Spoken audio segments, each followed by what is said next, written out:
গতকালকে সকালবেলা ভোরে ফজরের ওয়াক্তে আমার আপন জ্যাঠা, বড় জ্যাঠা মারা গেছে।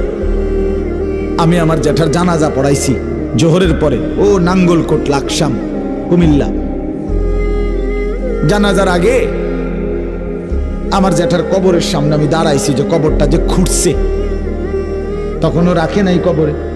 অনেকক্ষণ তাকাইয়া দেখছি, তাকাইয়া মাটিটার দিকে তাকাইছি, আর আমার কেন জানি মনে হয়েছে হঠাৎ এই প্রথম আমার জীবনে আমি এতটা গভীর দৃষ্টি দিয়া অনেকক্ষণ কবরের মাটির দিকে তাকাইছি।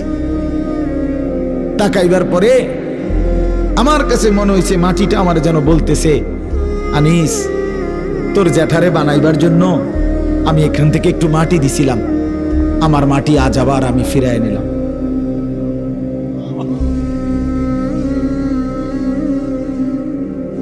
আমার মাটি আমি ফিরায় নিলাম। এই পৃথিবীর কোটি কোটি মানুষ আমাদের প্রত্যেককে বানানোর জন্য মাটি, যে মাটিটুকু দিচ্ছে আল্লাহর কুদরতে, সে মাটিটা যেন আবার বলে দিচ্ছে, আমার মাটি কিন্তু আমাকেই আবার ফেরত দিতে হবে। অফিহা,